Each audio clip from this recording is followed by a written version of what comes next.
Hello, and welcome back to the free one. It's the free one. Oh, fun. And as you can I hear... sound weird today. As you sound like two people. Yeah. What's going on? Do you have that Stereo, echo thing? one of whom is a woman. In every man are two wolves, one of whom is a woman. It's Riley, and I am, of course, here with Commander Milo Edwards and That's Commander Alice Caldwell-Kelly. Yep. Outranked by Admiral Devon. Yep. That's right. And Hate to see it. we are very pleased to be joined by Commander Mattie Lubchansky of the NIB and also of our friend. Ahoy.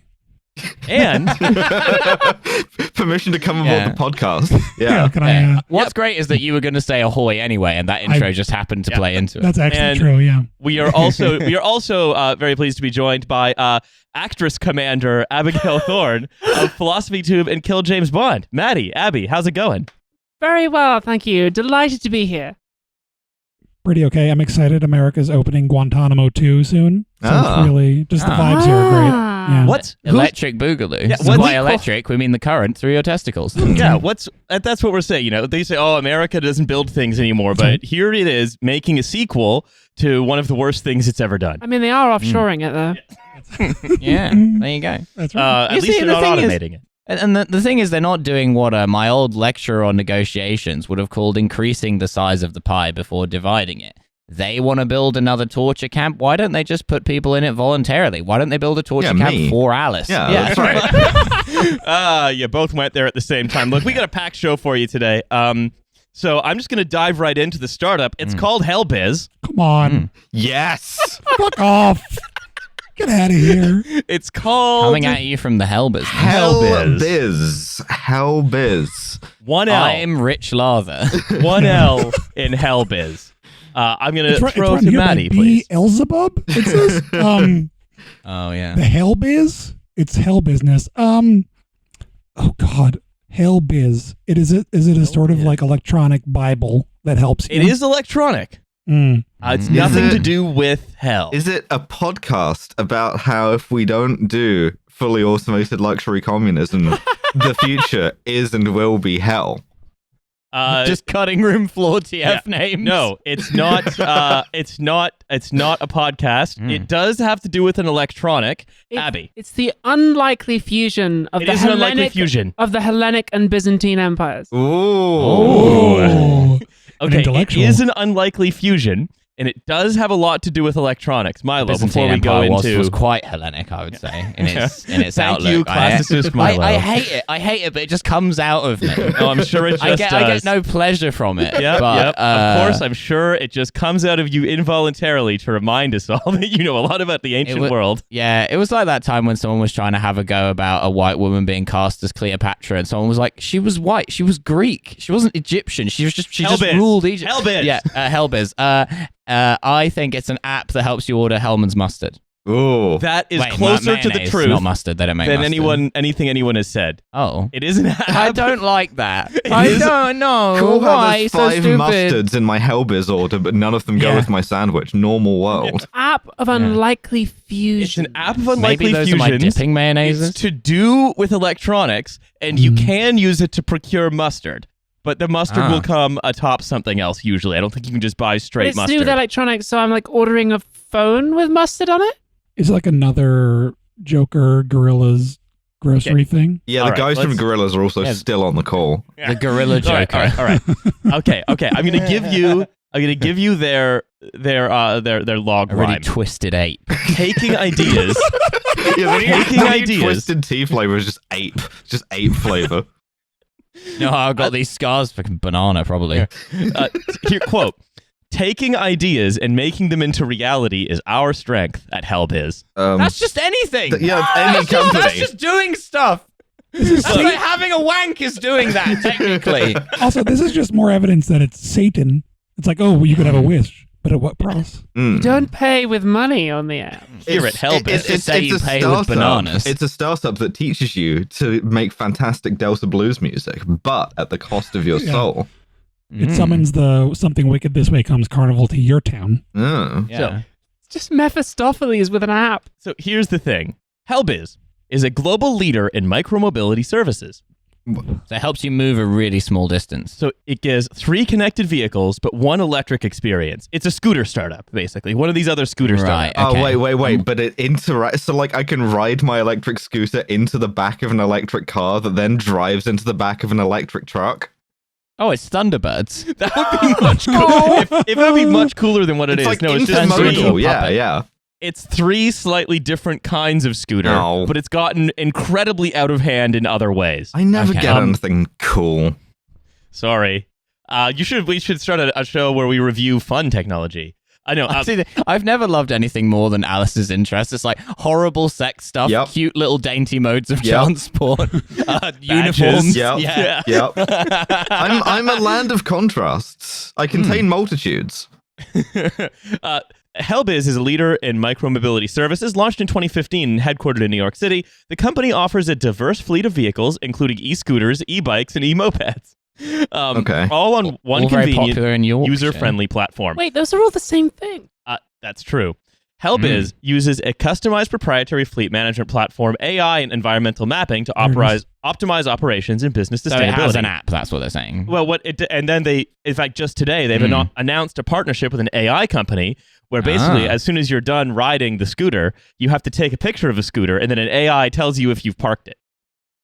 Amazing. That's going to work so well. It's going to work so well. It's not going to frustrate anyone. No. I mean, the good Not at news all. is you will be able to defeat this by parking it wherever the fuck you want, drawing a chalk circle around it and writing parking space in that circle.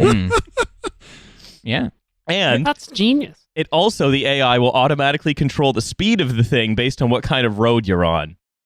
Great. So Fantastic. you That can, won't you go can wrong. take a wrong turn So you're too trying fast. to like get away from a pursuer, and the AI is like, "I'm sorry, but based on the road surface, you're not allowed to go any faster." than Agent that." 47, your target is taking an e-scooter. It would be a shame if someone were to increase they the already minimum died. speed Well to done. 600 miles an hour. Yeah, well done, Agent 47. They died by themselves. So it's, and you also have to take a selfie when you get on to show it you're wearing a helmet. While you're driving. Amazing. Yeah, so you have to wear a helmet, take a selfie, then it's like, okay, you're wearing a selfie, you can get on. Then it's like, but if you go onto a side street, we'll automatically slow you down. This company's like, Yeah. we're not interested in Sikhs. No. Fuck them. They're not using this app ever. They're not using our service. We don't like them. We don't care for them. Get rid of them. Yeah, but so look, so far, right, all this, like basically it's like, yeah, all of this seems like... Indvar fucking scooter app. It Like, detects you Modi go near a designed this. Gurdwara and it slows it down. it just starts turning you in. Okay, so, but like, so far this isn't sort of a big deal. Like, we've seen crazier startups than this, right? Sure. So, like, Yeah. surely there's nothing else completely insane about this company, Yeah, right? sure. No, of course, they're putting... There never sorry. is. Sorry, I've just scrolled down a little bit more. Helbiz has announced that it's expanding. It's now an urban lifestyle company, and the scooter firm is now going to include live streaming services, food delivery, financial services, and more. Oh, so it's run by like a Chet Hanks type guy. It's one of these kind of guys who's just like, I don't know, I'm interested in lots of stuff. It's run by Bill Gross's awful son Nick. Yeah. Live Chet Hanks of streaming business. services. Oh yeah, So you can like tune into someone's helmet cam live streamers and like follow your Deliveroo driver and like follow around their day. Beaming to YouTube zone to my scooter. Yeah, we're calling it the scooter zone. We're all going to be riding together like a bunch of mods in Brighton in the 60s.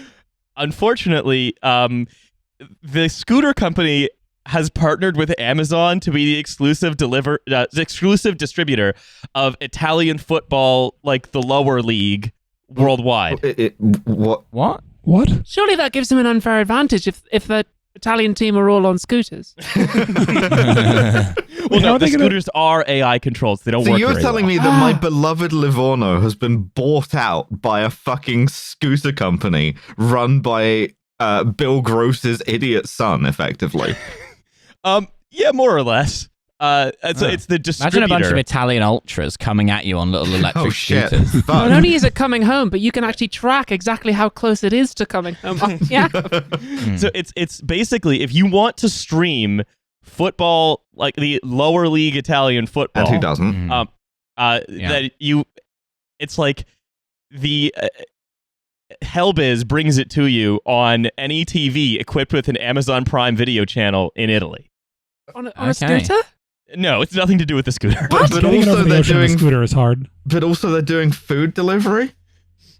Yeah, they've also built a large ghost kitchen. I want to order a pizza while I watch the Livorno. I actually genuinely think that was their line of reasoning. You have to take a picture of yourself doing the Italian hands, otherwise it won't let you watch. This startup, despite possibly being Italian, has a more racist view of Italians than we do. And we're pretty racist against Italians on this show. That's right. Here's their final bit. Well, they have another couple of business lines. Here's their other big one, because they have like a financial services through a cryptocurrency as well. Of course. Oh, yeah. Oh, Dude, I feel like I'm taking mad pills. What? What is this? We'll get to that. What We'll does get this to that in a bit. do? We'll get to that in a bit. Oh, what don't they do? Yeah. That's right. Hype you, compu, global megacorp. So their final line of business, and this is I've transcribed this from a video that they did. Okay. We asked ourselves how we can leverage our experience in micromobility and sustainability and unite them in a ghost kitchen. What? It's a dark kitchen. It's the same as a dark I kitchen. love to work in the Helbiz. That wasn't why I was watching it. To work in the Helbiz ghost kitchen. I served them in death spooky. Yeah. after getting It's a my very wish in life. spooky work environment. So they have the largest ghost kitchen in Italy, and what they've done is they've basically licensed the branding of tons of other restaurants, put it in the ghost kitchen, and then there's just a big vat of ingredients in the middle that they just slop into different like labeled the Duff beer bags. pipe. Yes. I'm loving to imagine the sort of like Italian ghost chef is like, do not put the cream in the carbonara. So what they do is they take multiple restaurants, bring them into one kitchen. The kitchen is covered in IoT sensors. And then they say what that allows them to do is get the minimum oven to bag time of any other. So it's like that they can put the meal in the bag in the minimum amount of time versus like other ghost kitchens. And it's like, who's that helping? I suppose it hasn't occurred to them that when I order a meal, I'm not interested in it taking the smallest amount of time to reach me. I'm interested in it being tasty. Well, I'm sure Internet of Things sensors could help us with that. Yeah. I hate it when I wish for wealth beyond imagining, and then in death I am forced to be whipped by the devil for my oven to bag time. That's So, right. shouldn't have gone Should've into the worked on that oven Helbiz. to bag time. Yeah. So in 2017, this is from CoinDesk. In the midst of the ICO boom, Salvatore Pallea, who's the CEO, began promoting Swedish guy. Helbiz Coin and its associated blockchain platform as a peer-to-peer solution to reinvent the ride-sharing economy. This is just words. They're just saying words. They put 2 dictionaries in that Large Hadron Collider, and it came out with this fucking startup. Oh, yeah. Capitalizing on the mania over the crowd-sharing business in crypto, Pallea raised nearly $40 million from small investors. We've replaced the Large Hadron Collider with a small moped collider. Are these small investors children? Is that why they invested in it? Well, I think someone who buys In Italia, you're never too young. someone who buys a token from a delivery company, I think, is legally a child. Yes. Lobistics coin. So this was, but then they were sued because the coin didn't do anything. Obviously, I hate it when that happens. and the 62-page court document they were served with outlined several supposed instances of false advertising, deceptive statements, as well as the expropriation of investor money to fund the CEO's lavish lifestyle. Listen, is it a crime to defraud your investors? And is it a crime to lie about your product that you're selling to everyone? Because if that's a crime, then we got to put the whole economy in jail, man. So these include a non-existent partnership with Alibaba, as well as plans for, quote, a flying Helbiz drone taxi that would revolutionize urban travel. Awesome. What? Have they just been stealing bits from us? I think so. I think they were just like, yeah, our startup does everything that these people have ever talked about. This guy has been having his business ideas from looking at Trashfuture shirts. He's just yes-anding constantly. He's like, yes, and also we do crypto, and also we're a scooter company, and we bought an Italian football team, and we do live streaming. At one point, listen, we see, hear, and respect people with ADHD on the Trashfuture podcast. At one point, the vision involved crowd. Sorry, go ahead, Mattie. I was going to say, you have to tell us if you're the CEO. You have to, right now. At one point, otherwise it's entrapment. At one point, the vision involved crowdsourced yachts and private jets. I'll now list just another of their partnerships and events. So the only place it can go from here is Epstein shit. The only way it can impress me more. No, it's stupider. Oh. In 2019, they tried to do a fashion runway show with electric scooters. Awesome. What? How many models died? Not enough. In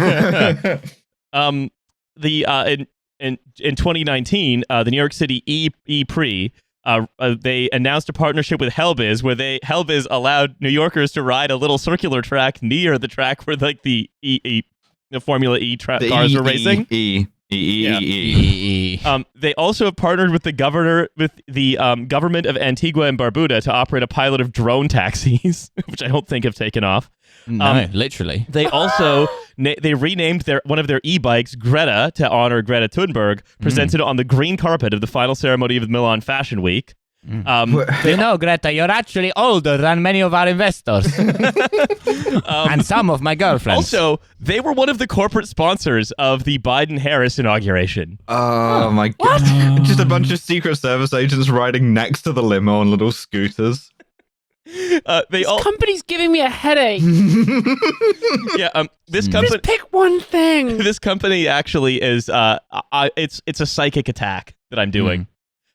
They also have partnered with Vox Media to create an experiential tourism. What? Company. Listening to this is kind of experiential tourism of a certain kind. It's so around Rome, basically, Vox and Helbiz can rent you a scooter. Right. Also, they claim to have joined forces with Alipay to offer a safe and convenient mobility service for tourism, but at the same time have alleged to have claimed a false partnership with Alibaba in the past. They also have worked with Miami Football Club, and they're going to sponsor the Miami Football Club match kits. And finally, as we said, they've now acquired the rights to broadcast Italian football around the world via Amazon. This was like getting stun-locked, right? Like, I feel as if I'm being, like, juggled. Yes. Being shuggled. Yeah. What did they... What? I mean, they're going to advertise match. what on the Miami Football Club kit? So they're just going to put their name on there and It's be going to be Google really, this. really small font. They're just going to list everything. If you want literally anything, contact us. And you won't get it, but we notionally offer it. Yeah. This is the, like, we know a guy, but also he doesn't work startup. Yeah. This is like that tweet about the founder of Yamaha being like, well, time to start a saxophone and motor scooter company. But just like more than he could ever have imagined. I mean, I live in the former company town of Steinway Pianos and Streetcars. So, yeah. But this tracks entirely with, if you've ever met someone from Miami, they're all just kind of like this. It's like a very loud shirt and like still wearing a Bluetooth headset thing, and just has like 7 businesses, and they're like, I'm a brand ambassador and a content creator, and I've got a company that sells scooters through your television. Mr. Worldwide. Yeah. Anyway, that's Helbiz. So I'm ready to invest. What I just don't was know what Helbiz? That's all of that. We begin every meeting with Dale. It's an opportunity, Abby. It's an opportunity for you to be all that you can be. It's the army also. I feel like the James Bond guy who like reacts to things by taking a big look at the bottle he's drinking from right now. I'm just like, what? Yeah. Good morning, man. It is 4 a.m. Italian time. You will take out your computer and use it to do stuff. Do whatever you want. Pretty much anything comprises your duties, so get on it. Buongiorno, ragazzi. Yeah. All right. That's Helbiz. That's Helbiz. Oh, Jonah! Shall we discuss the continuing set of overlapping crises that continue to beset this cursed island? I want 6 to 7 more minutes of Italian Foreign Legion bits. Great. Cool. Fantastic. We'll put them in post. In the meantime, can we talk about the damn gas? The damn which one? Natural gas or CO2? Because we're having different crises at once. We're having different related gas crises. We're running out of corner gas episodes to watch. Gas, or gas. We don't have any of them. That's what my bumper sticker says. What is this? My damn intestines, referring to, of course, IBS. flatulence. IBS. Yeah. I love that Britain is experiencing a shortage of CO2. Yeah. It's beautiful, the irony that even as the climate reaper is poised to cut our legs from under us, we are also experiencing a shortage of CO2 because we got too much, but it's in the wrong place. Excess and dearth at the same time. Yeah, it's so great that so much of like our food and drink supply depends on one thing that we produce in fertilizer factories by accident. And as a consequence of natural gas prices going up, it's not economic to produce that anymore. And so the government have had to bribe one of these American fertilizer firms to restart production. They won't say how much they paid them, which means that, and they say they won't do it for anyone else, which means they gave them absolutely fucking everything, which means the government and I are as one on this. We both believe that the second that we cannot get Coke Zero or Pepsi Max on the shelves, it's fucking over. It's the October Revolution instantly. The next day, people are setting police vans on fire. So let's talk about what's actually happening here, right? So there is a sort of much discussed natural gas shortage in the UK, and I'm sure it will, by the time this comes out, another shortage will have reared its head. Because after the long tail consequence of Thatcherism is that our economy is actually 90% comprised of monkeys' paw. Well, it's mostly Helbiz stuff. Yeah. The entire economy is run by one business. It's mostly who don't work. And then you find for some reason that Helbiz requires 600 tons of natural gas a day. Otherwise, it stops working. Local Italian restaurateur. Okay, so what happened basically, right, is that as a result of like a bunch of factors coming into play sort of at once. I hate when a bunch of factors come into play at once. One of them is just the fact that there are still no lorry drivers. The other one is that most of the natural gas plants in Russia all underwent maintenance at once. We've lost, and so then... We call this Russian efficiency. And then the other thing is... is that basically there's a Europe-wide gas crisis that's especially bad in the UK because we use a lot of natural gas, and also the private company that owned most of the storage of natural gas in the UK, Centrica, dismantled all the storage of natural gas in the UK in 2018 because it wasn't making enough money on it. It's efficient. You want to know something else really funny? So a lot of the reason why we need natural gas is for power generation, right? Yeah. Now, part of the reason why we need a lot of it is because alternative fuels, like we've had a sort of a low period for renewables. There hasn't been a lot of wind, right? But you'd think, okay, we've got nuclear power plants. Why can't we just scale those up? Well, Britain has managed to produce the only fleet of nuclear reactors in the world that depend on an abundant supply of cheap, liquid, natural gas. What? Why? Yes! What? Yes! You got a rip starter. British nuclear reactors depend on natural gas as a coolant. It's actually just Coke Zero that they. That is not a joke. That is absolutely true. But is it not reusable? No, but apparently not because enough. It heats up. Fucking hell. Yeah. Can't we just put anything else cold in there? No, it's British. We gotta put all of the flat Coke that we now have through the nuclear reactor. Yeah. Ben and Jerry's. Everyone on the nuclear reactor forums is arguing about what coolant you can put in there. Yeah, but I think no, don't put anything in there. It's not BMW on a bottle, mate. So I think what's worth sort of discussing about this, right, is several things. Mm-hmm. So number one, we should build more nuclear power plants. We shouldn't build them wrong as a joke on purpose. Monkey's paw. Everything is monkey's paw. Right. So let's just say it doesn't burn natural gas. if anything, it does the opposite. It requires it to be cool. That's right. One of the let's sort of organize our thinking here, right? Is the what's happened is that there's an energy price cap, which means that if you're on sort of certain kinds of default tariff, which many people are, there is a maximum amount of money you can pay per year for your energy, which means it can only go up by certain amounts. But also we have a private energy market because British Gas was sort of created by Thatcher in the 80s and then sort of spun out into a big six group of companies that about 10 years ago were found to have cartelized and controlled pricing, obviously. Yeah. Right? So our solution, and the other thing is, but though, in a way that was good for the consumer, because it was privatized. Well, what we did was we decided how we were going to fight that was more competition. So there's a little bit of sort of a difference in sort of a big power company, which has enough money and resources that it can hedge what prices.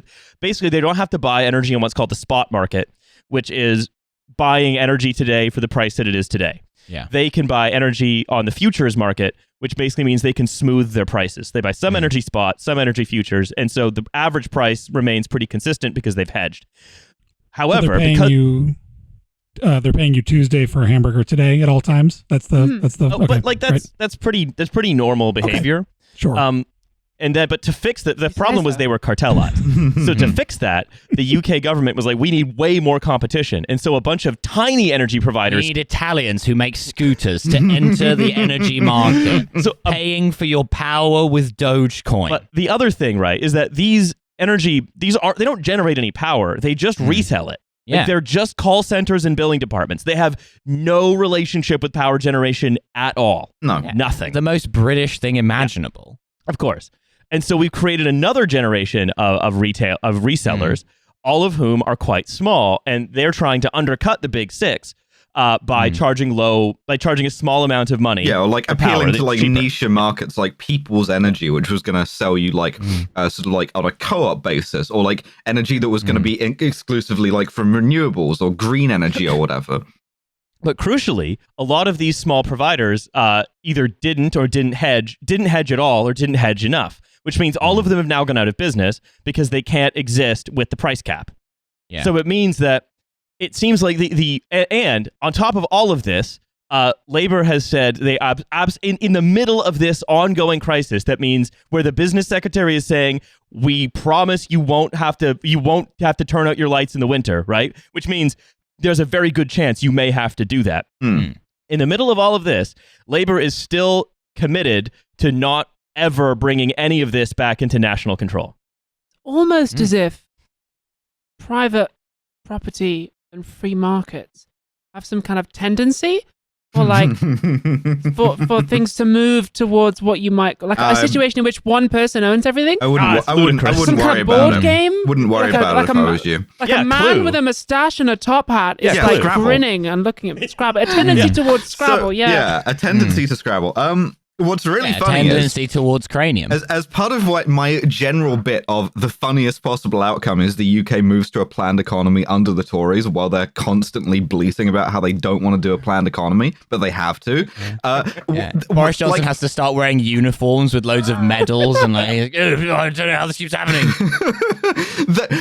the last safety net, and the thing that will inadvertently turn the Tories into Leninists, right, is you end up with like a buyer of last resort, and then you end up with the possibility of an administrator where the government just sort of temporarily nationalizes the energy sector, runs it centrally, and then pinky promises to give it all back when they're done, when it works But the way again. that they'll do it, because they're the Tories, is they will appoint someone incompetent. So they will give it to Helbiz, and Helbiz will fuck it up.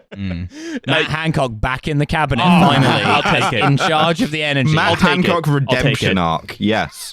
Yeah. So basically, so what was revealed, right, is that in order to solve the problem of the energy cartel, we created a bunch of businesses that folded as soon as there was a crisis. Great. And it was now been revealed by the energy regulator, Ofgem, that 70% of energy retailers are loss-making. But they're loss-making on somehow they are loss-making on a rent-seeking activity for which they just have to bill people. Yeah. All they have to do is buy something at one price and sell it for slightly more. And it's a commodity that everyone needs. When the government have gone, part of the reason why we don't want to bail out these companies is because they've been poorly run. They're not wrong about them having been poorly run, because they're their inability to make a profit on this isn't just inherent to their inability to hedge. It's also that they're very bad at their business. They're running documents down the hallway in the office building using Helbiz scooters, and that's just a lot of overhead. And what makes this sort of a sort of doubly vexed issue, right, is that we've basically dismantled everything but the most just-in-time energy infrastructure possible. But also, it's like this isn't like right to buy or whatever, where or like sort of cuts to like increasing like taxes or national insurance or whatever. This is stuff that like affects pensioners as well.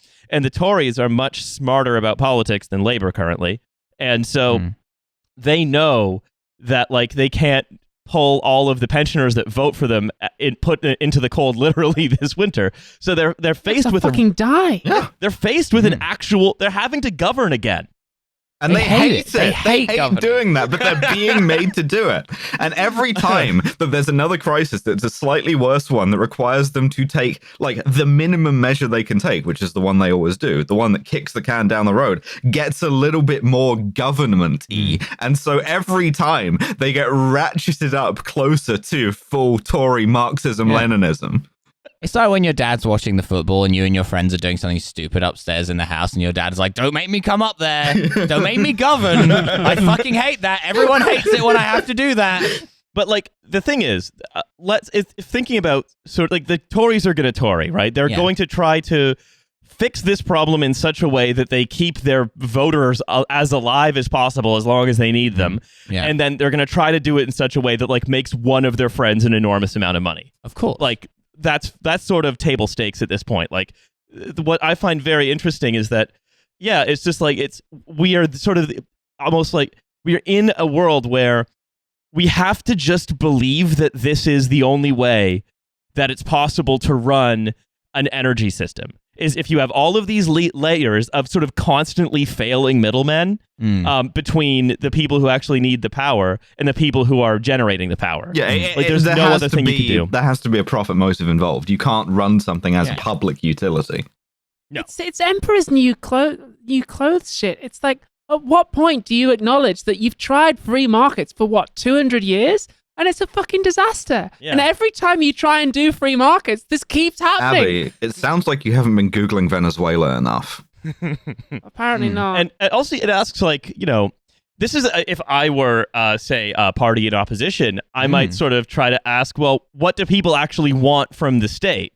Because I think what most people actually want from the state is...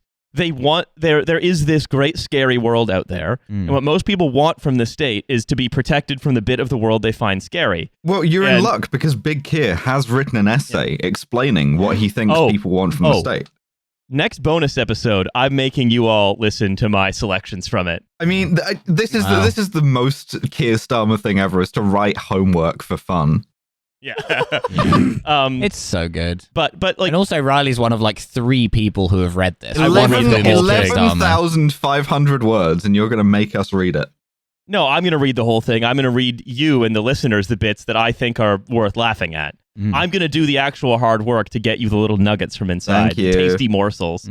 But like, Riley's shucking Keir Starmer's essay for us. The desire to have a state that protects you from things outside the state, out in the world, is sort of can be cashed out in xenophobic terms. Protect me from other workers coming in and undercutting my wages or changing my culture or whatever. But it also could be cashed out in simple welfare terms, which is please ensure that this disruption in global energy markets means I don't have to choose between heating my home and doing some other essential thing. I mean, now we're getting into the real sort of like survival stuff of the government is there to keep the lights on. And the people who are now in charge of keeping the lights on have been on a, depending on how you look at it, 20 or 200 year ideological program of the government's job is to do anything except anything that might look like keeping the lights on. And it's one of these things, right, where before we sort of move on to our core topic for today, right? We've talked about before how the winter of discontent was like made up, but it was not real. It was a press phenomenon, right? The winter of discontent, as it is remembered by people, did not actually occur. Sure. The thing was, we had the only grave digging system in Europe where to bury a body actually required a huge amount of natural gas as spade lubricant. Yeah, you're not getting a shovel in the ground unless you're covering it in natural gas. Yeah, we had to bury all the bodies in coal. It was very strange. Right, but to frack open the holes.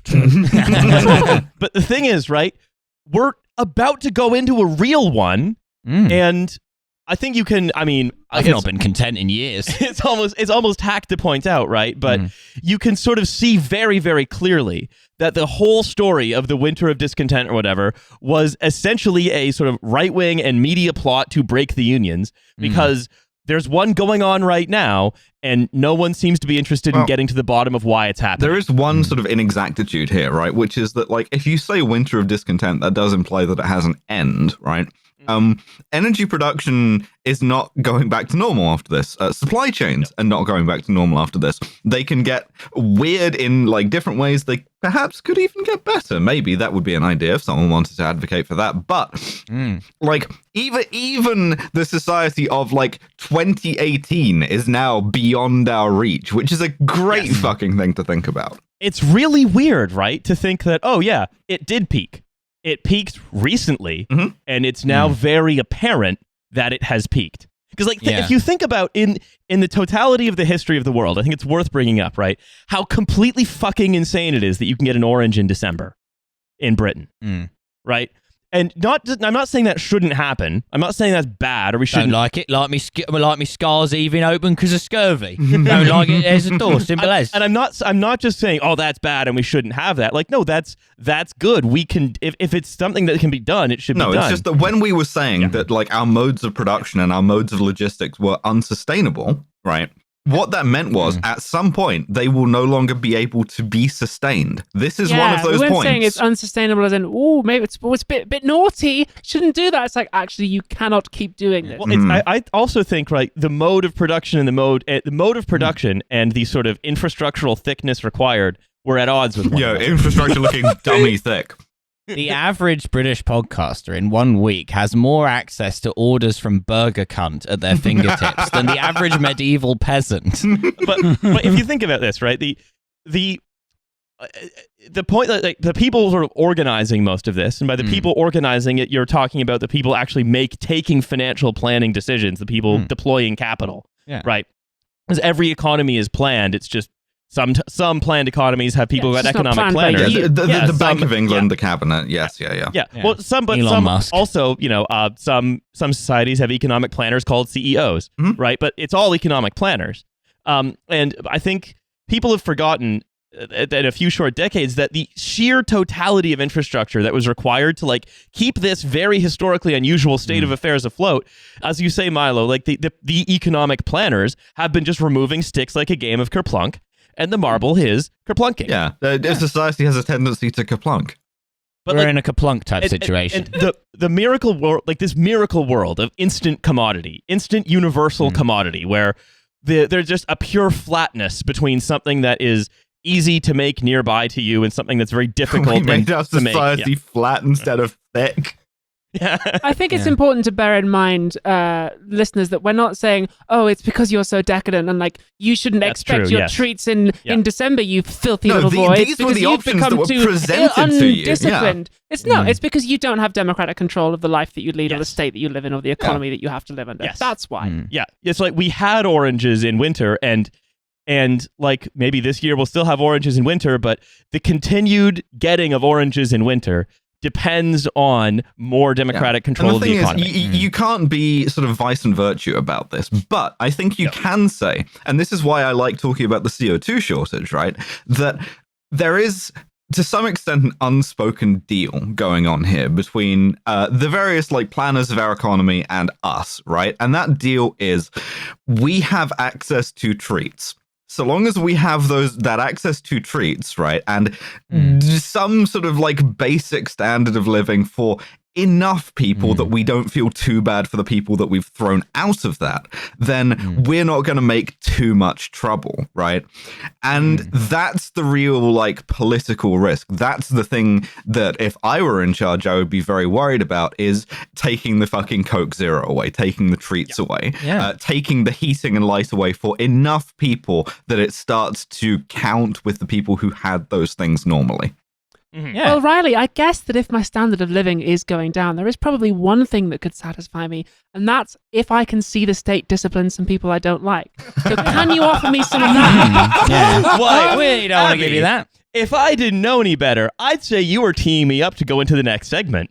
I was just going to say that in Britain, there are now basically three kinds of people. There are foreigners who we drown in the channel, and there are like people who do Deliveroo and other such things where, you know, you get paid like £4 an hour or whatever. And then there's the little birthday boy.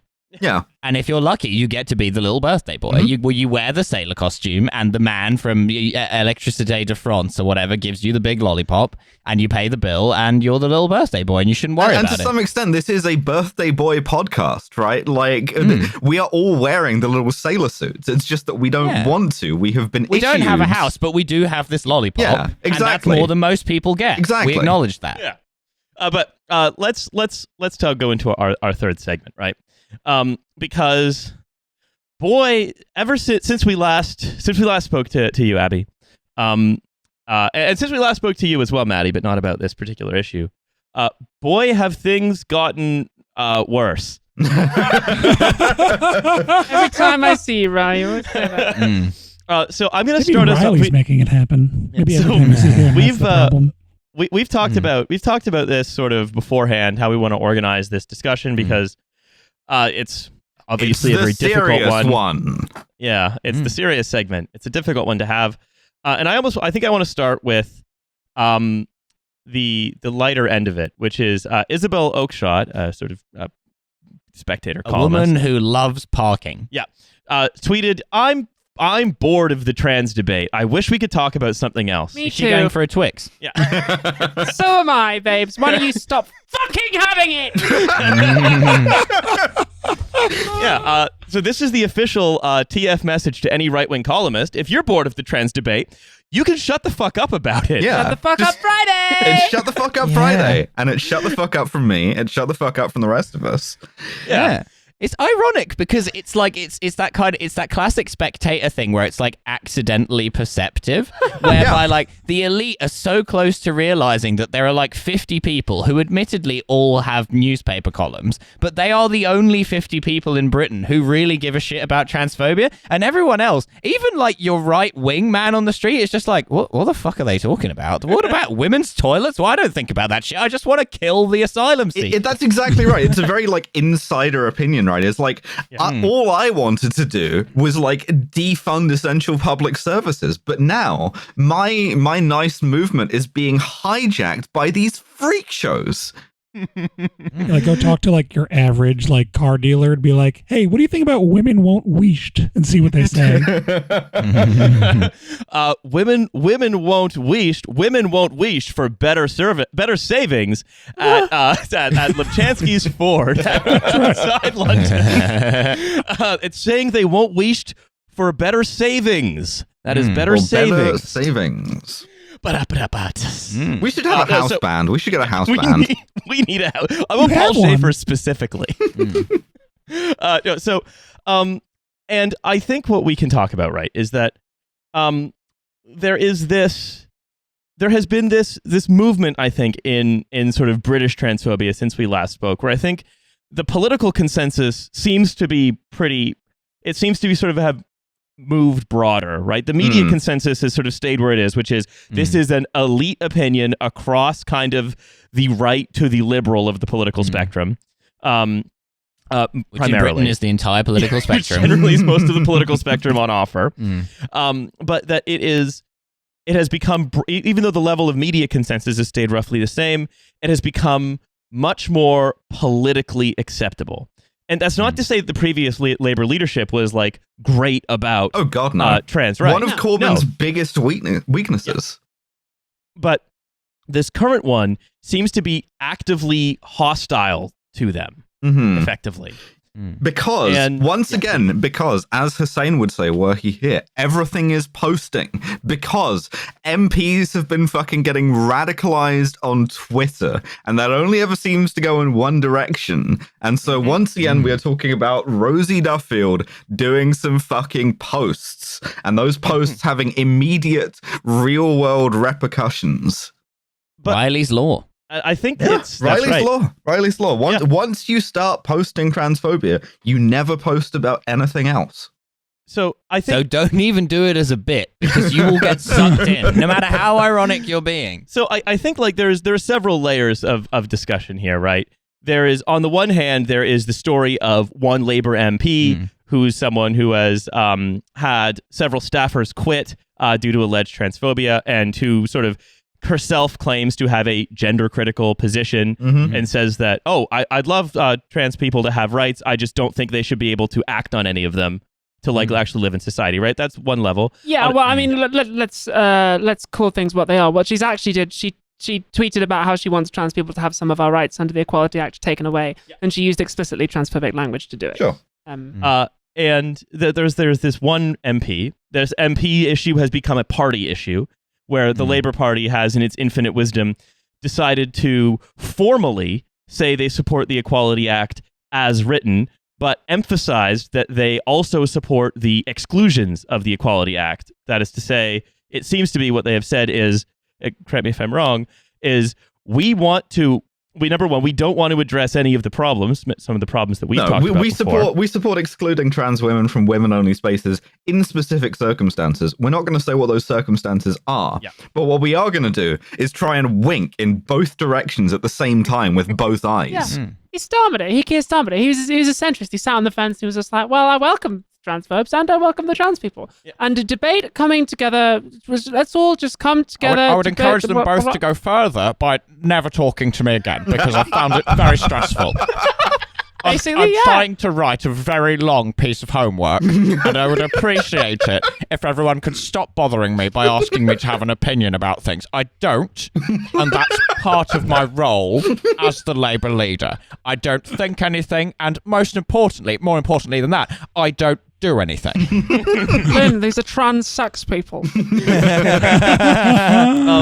I think we can say like there's this is about an individual, it's about a party, but also it's about Britain, right? Because Abby, as you said, right, its healthcare system, depending on who you are, its healthcare system doesn't work, its laws aren't applied, its media doesn't tell the truth, and it's incapable of serving the needs of its citizens. Almost like it's not a real country.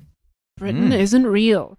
Yeah, and as I said to Riley in the notes, this is a little preview of the next episode of Philosophy Tube, by the way, listeners.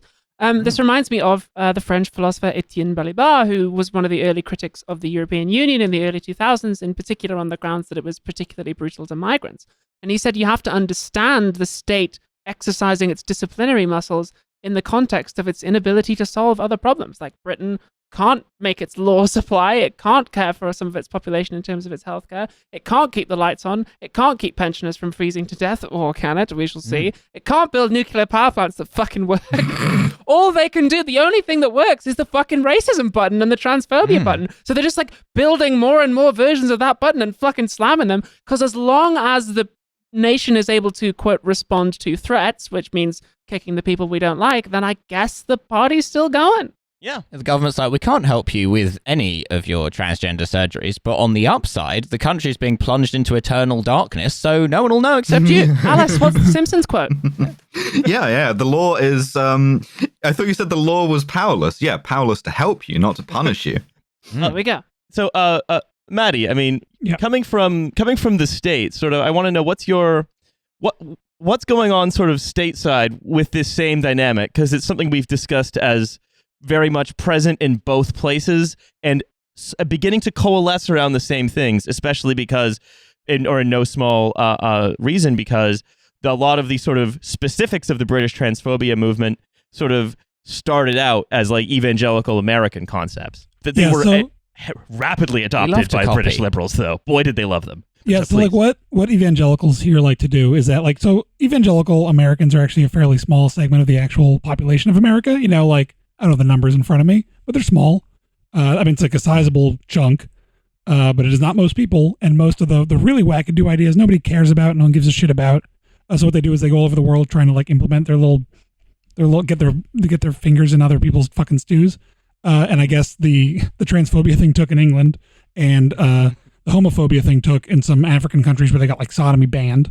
And so, I mean, but I think it's this interesting thing where it's just sort of like accidentally sort of now, because of the transphobia taking hold in specifically like British academia and the media there's a lot now of like your American wine moms reading, Helen Joyce's book or whatever and being like, wait a second. Now they're sort of like becoming turfed, like in this way that we didn't have They're getting red pilled. They're getting turf pilled. Yeah. And like, I mean, it's the sort of thing where at the same time, only Republican psychos really care about this stuff. And like, most Republicans really only hold like insane minority positions in America, most places where they like their positions are not popular. Like Roe versus Wade is going to get overturned in America in less than a third of people want that to happen, but it's going to happen because Republicans have so effectively captured the government. But I was looking before and it was easier. I was looking at a map of America of like the states that currently have anti-trans legislation in going through state legislatures. And it was easier to count the states that don't have it, which is 13, which means 37 states currently have some anti-trans legislation being debated in their legislative bodies. Texas has 41 bills alone, which is a lot of bills. And like mostly in America, it's manifesting as sports stuff because Americans love to play their little games as a nation of birthday boys ourselves.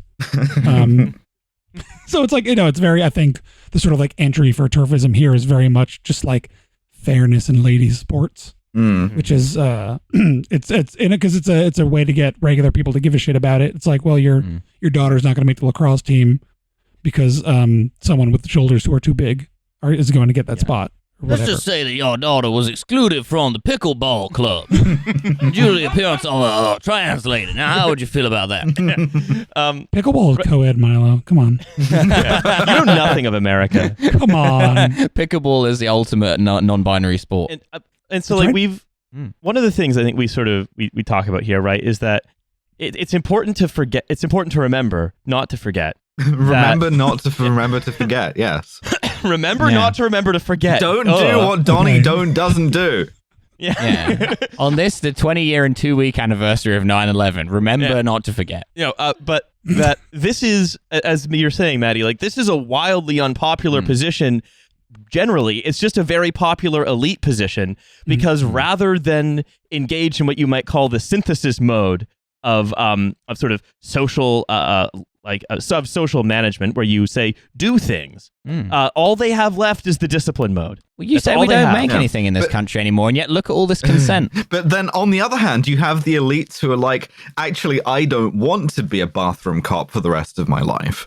And this comes in like two flavors, right? There's the Isabel Oakeshott thing of like, this is stopping me from doing more privatization. But there's also the sort of like, let's say the Biden Mark Milley sort of axis, which is like, well, wait a second. This is like gonna impact our whole new Cold War with China thing if we're busy being bathroom cops. Why we're depriving ourselves of the defensive value of having Charlotte Clymer in the military, that kind of thing. And it's that because I think it's also important to remember, right, is that I think it is a popular and wrong belief, I think, on the left that things like this are distractions, right? It is a popular and wrong belief that things like this are distractions. And they're meant to sort of, they're only sort of taking rights away from trans people because they want to strip essential services from others. And I think it's important to think, especially like as sort of trans and gender nonconforming people generally are like literally currently being monstered as dangers to society, dangers to their critics, in the British press especially, and in America. I'm a danger to that critic. that effectively it's not they're just taking away essential services. Yeah, right? it's just more of the same. It's not a distraction to us, right? And like, there's also this thing that you see sometimes where trans people will say like, talking about the Equality Act, talking about exceptions to the Equality Act is a distraction from the fact that, say, I can't get a GIC appointment within 5 years or whatever. And it's like, well, I disagree with that because I think you have to kind of walk and chew gum at the same time, right? Like the sort of like foundational legal principle of, am I allowed to get kicked out of places for being trans? That's not a distraction for me. That is very important for me that not be a thing. Yeah. So I mean, you could have, if this was 15 years ago, you could have said the same thing about Islamophobia, because there were some Muslim women scholars who made this point that the state was smashing the Islamophobia button in the absence of really being able to politically solve terrorism in any like real way by addressing the causes that disenfranchise people.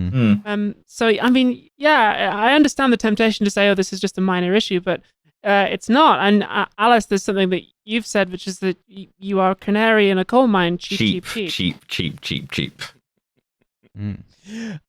But it's the canary has stopped cheaping, so I assume that means the problem has gone away. Everything's fine. Thank goodness. Oh, thank God, that canary was really getting on my nerves. Cheaping away. Yeah, then increasingly stop talking about cheaping. canaries? Yeah.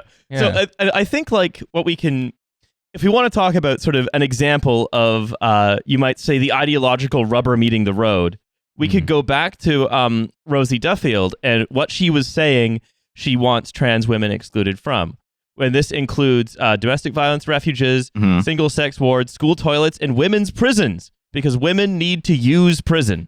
Yeah, this is like be a user of prison. This is the part that makes me feel worse about doing any harm reduction, is putting my fingers together and being like, please, can you send trans women to women's prisons? That's less bad. Yeah. Could you do that? Yeah. It's just like, no, this is still terrible. This is still a horrifically violent thing. But it's like, it's sort of an order of magnitude difference between women's prison and men's prison. And it's like, I would prefer neither, to be honest. Yeah. All these trans women clamoring to be let into women's prison. I mean, I feel like the prison thing is definitely downstream of like, if you just legally recognize trans people as the gender that they are identifying as, they'll go to the prison they're supposed to go to. Like, it just doesn't seem like a real thing that we all need to like coalesce around. Oh my God, Matt, don't even try to make it make sense. Like the NHS would save so much fucking money if they just treated us like everyone else. But like, then they won't. Right, there would be a danger to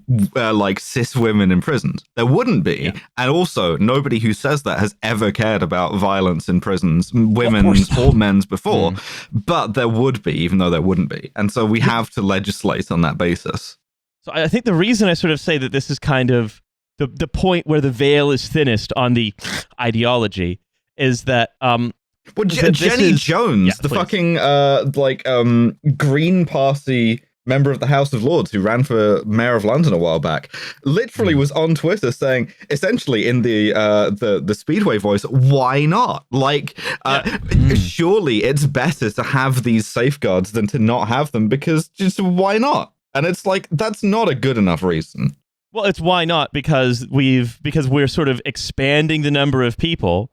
And this is, I think, sort of why you can see Britain as either not real or like a zombie polity, because it's just shambling forward and it can just expand the number of zombies. It can just expand its disciplinary and terrifying function, because there continue to be problems created by its inability to, say, do anything, but it only knows how to do one thing, which is more discipline. And a greater extension of discipline. I just remembered something absolutely fucking hilarious that encapsulates what we've been talking about, which is that I have been talking to the director of one of the NHS gender identity clinics, who told me that they have 10,000 people on their waiting list and they get several hundred new referrals every month. They are required to treat people within 18 weeks of being referred, but in fact, they and every other gender identity clinic in the country is routinely breaking the law, and the waiting list is actually estimated to be several decades long. Which goes to show what a minor issue and how fewer people it affects, you know. Indeed. And I made this I made this point to him, and he said, well, we are working hard to improve the quality of weight. Quality of weight. Yeah. And I was like, I burst out laughing in this man's face, and he seemed quite hurt. And I said, that's like telling me that you're going to continue kicking me in the face, but would it help if I changed my shoes? And there is literally nobody in the political firmament who's willing to stop the face kicking. No. The quality of weight sounds like a Gene Reese novel. You know, Speaking of the face kicking stuff, I think like other people have said this before, but definitely as like a sort of younger, more evil version of England, America's got this going on where it's just sort of like we no longer can do anything that is not the deployment of troops, right? We can only deploy troops. That's You the only can't even button. really do that. Yeah. But like the only thing the state can do really is deploy troops, and that includes to me cops. But like literally until very recently in New York, there was a law that was like an anti-loitering, anti-prostitution law. Yeah, that was walking like, while trans. And it was called the Walking While Trans ban very colloquially because like it was just a way for police officers to just like harass trans people for standing around. And like that's Doing all some we know how to Jane walking. some Jane walking. That's right. Tish. But we talk like so. We have our sort of thinking about sort of these things at a polity level, right? How this is a symptom.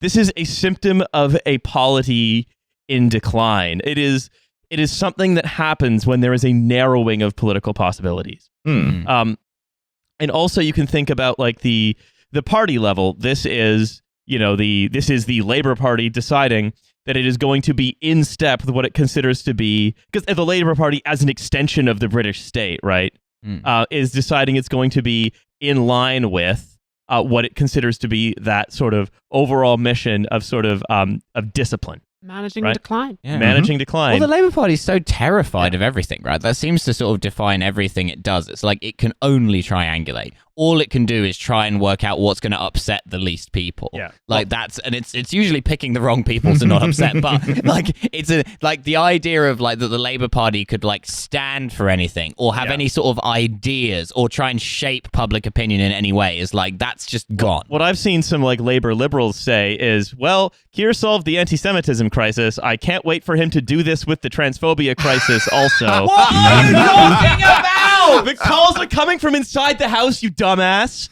Oh my god. Remarkable. Just imagine how happy those people must be to have such perfectly smooth brains. Great, perfect. It's all just it's an organization for solving problems and not a sort of anyway. Point is that if then you go back down to the individual level and you can sort of see how there's, I think, a conversation between the sort of people who are, the politicians, the media people, and so on. These people who are in conversation through their institutions with the polity level question of what is possible and what ought we to be doing, right? And you can see how this is such a fantastically it is a fantastically, I think, undemocratic and pessimistic impulse, right?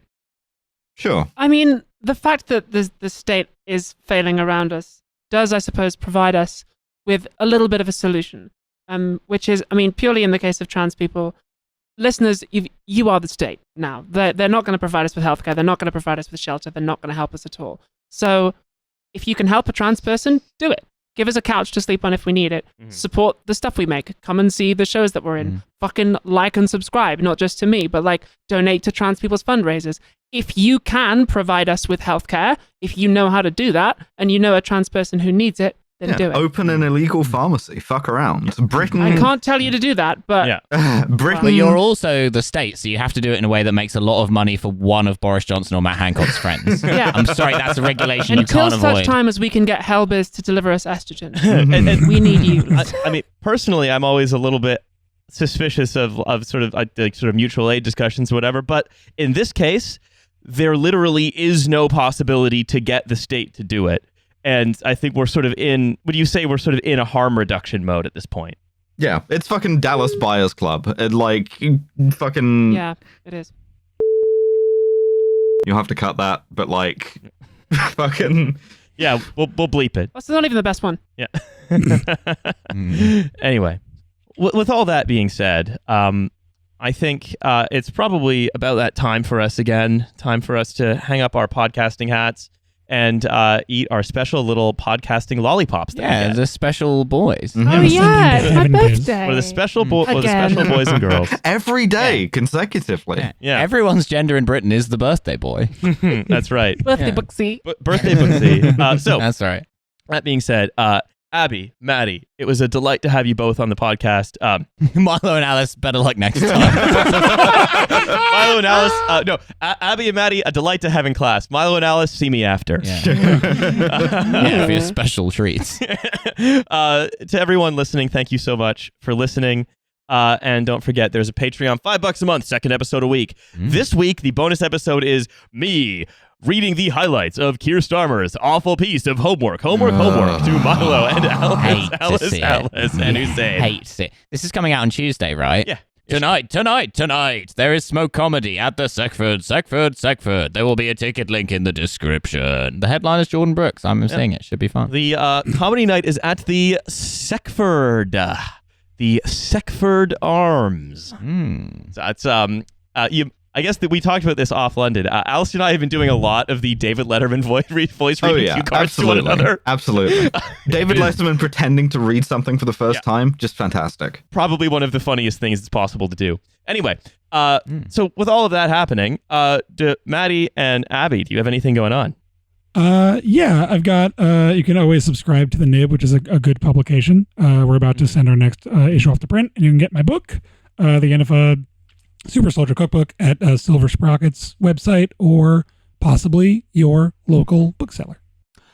Feel free to subscribe to Philosophy Tube, listeners, and indeed listen to Kill James Bond if you want to hear my opinions about terrible movies from 20 years ago. Also, buy a television and make sure to buy tickets to live theatre in 2022 because I'm going to be in it. Please support my second transition, which is from YouTube to acting. I'm sorry. There's a 10,000 person waiting list. Biological actress. Signed YouTuber at birth. Yeah, that's right. All right. I'm super hungry. Time to eat. God, to some people that really does happen. That's depressing. Bye, everybody. Bye. Bye. Bye.